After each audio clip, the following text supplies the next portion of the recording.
I think monitoring your network is really critical to ensuring that all your services, applications, and everything that is supposed to be running is doing what they are supposed to do.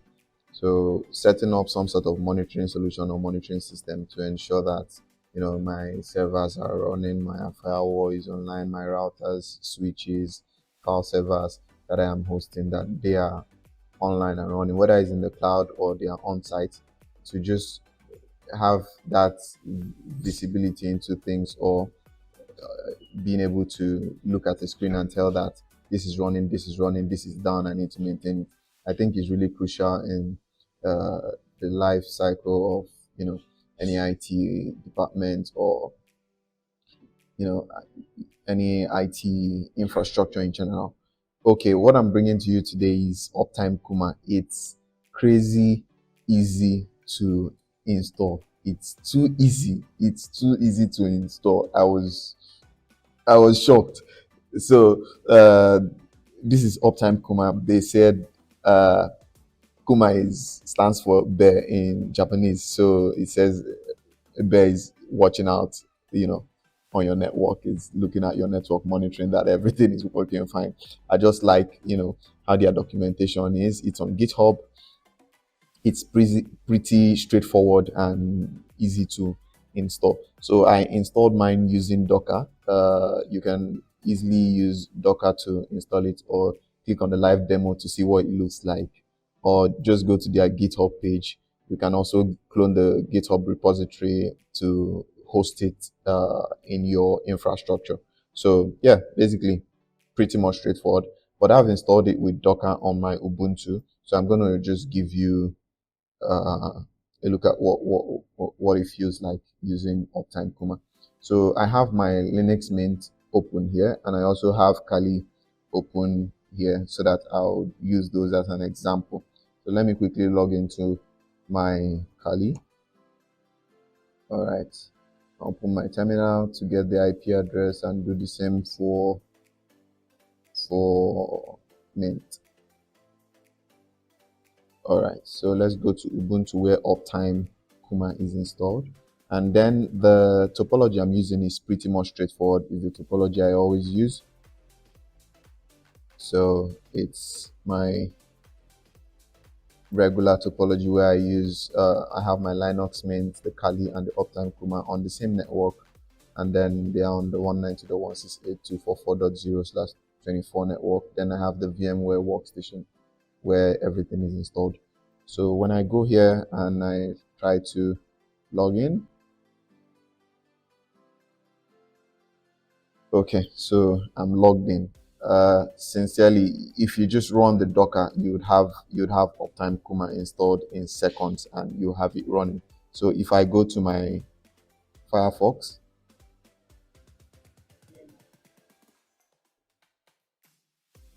it's taking a while to open, and I go to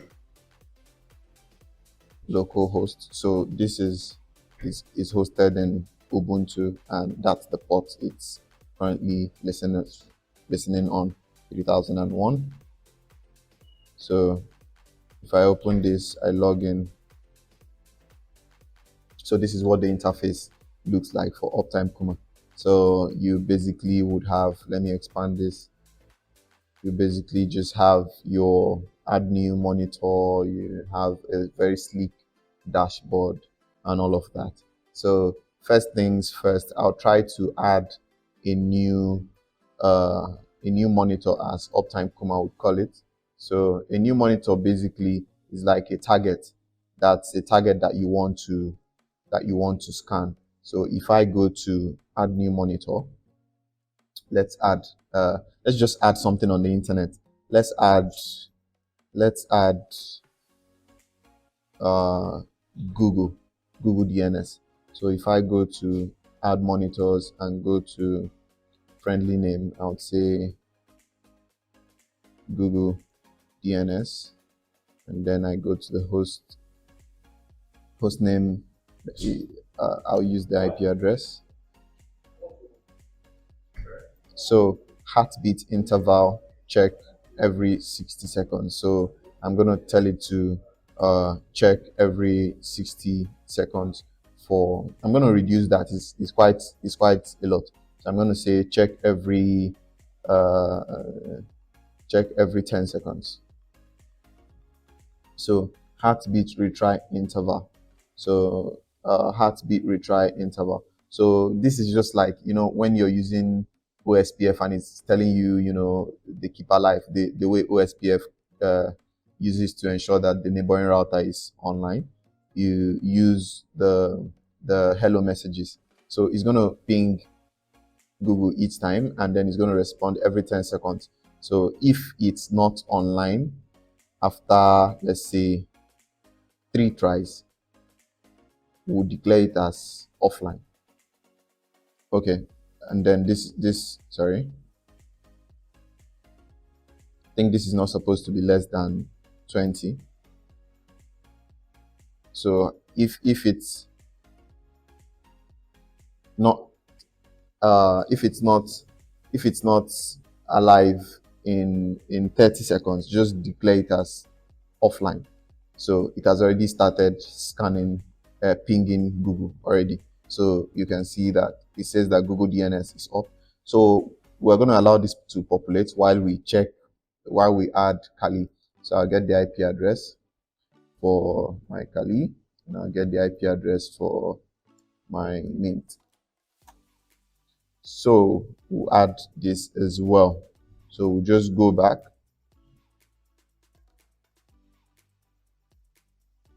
refresh. I'll just add another monitor. I'll add a ping monitor as well. I'll add a friendly name would be Kali. And then I'll do host name would be Kali 192.168.244.137. That's our Kali 37. So we're just gonna make it 20 and leave this one at retry every 20. That's okay. So Kali is up and it's running. That's nice. Let's add another monitor. Let's add the Linux Mint. We're going to use ping as well. So here you can use quite a number of monitors. You see HTTPS, TCP. You can be monitoring a particular port. You can be pinging. You can be monitoring a group. You can be monitoring, DNS, a Docker container, all of that. You can monitor a socket. You can monitor, quite a number of things here. So I'm going to do another ping monitor, and I'm going to name it Mint. So host name would be that of 192.168. So we are getting on the Mint, we are getting IP address of, let me quickly confirm what IP address we are getting from Mint. That's 133. So we're getting 133. We're gonna make it 20 seconds as well, and we're gonna save. Nice. So all our monitors seem to be up and running. So that's really good. So you see the graph has started populating already on Google's DNS, how it's responding, and then we have the Kali as well, and then we have Mint, and you see that it has already started responding. So I'm going to simulate a failure on the Kali machine. I'm just going to turn it off, and let's see what happens. So let's keep an eye on the graph, and then I'll turn the Kali network off so that we'll see how it responds. So I'll go to network.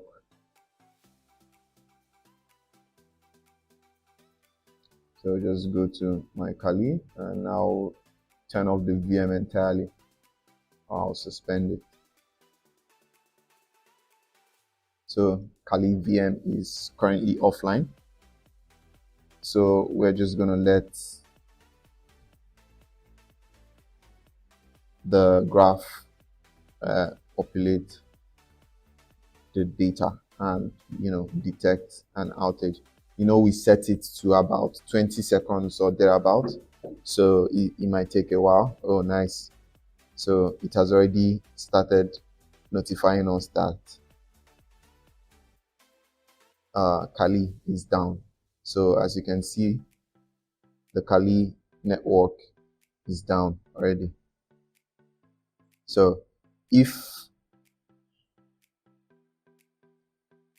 this is the dashboard where it's showing us that Kali is down, so this is the event message ping. See the bytes of data that has been sent, 100% transmitted, and all of that. So it shows you the information about the ping failure, and then it shows you what time it went down and what date it happened and all of that. So you can get all that information by also going into each individual monitor to view them, or just viewing them from the main dashboard. So you can also set up notifications for Uptime Kuma to send you notifications to your preferred uh, notification platform. So if you go to settings and navigate to notifications, you can see how to set up notifications. You can set up with Telegram. There's a bunch of platforms you can send notifications to. So you have Opsgenie, you have Zoho, you have Twilio, you have Telegram, you can even set it up with a webhook, to your website or something like that. You can set it up to your SIM, Splunk SIM, for it to notify you on Splunk that something has gone down. A whole lot of them that you can, set up for notification purposes. So it's really a handy tool that you might want to integrate into your infrastructure. So that's basically it on Uptime Kuma. One last thing before I go, you can also set up maintenance. So if you are going to be having some sort of, updates, patching, maintenance of your infrastructure in general, you can schedule maintenance. You title it, you give it a description, select monitors. That's the targets that will be affected during the maintenance, date and time, and all of that. Start date, end time. Once you've set up, maintenance, it's going to show that that particular monitor is being maintained, and it's also going to notify you if you want to be notified. And once that notification comes, you can decide who you want to send notification to. Say staff in sales are going to be affected, say people in HR are going to be affected, so you can easily communicate that kind of information effectively as well. So yeah, that's about it. Thank you very much for watching. Please do like and share. Thank you.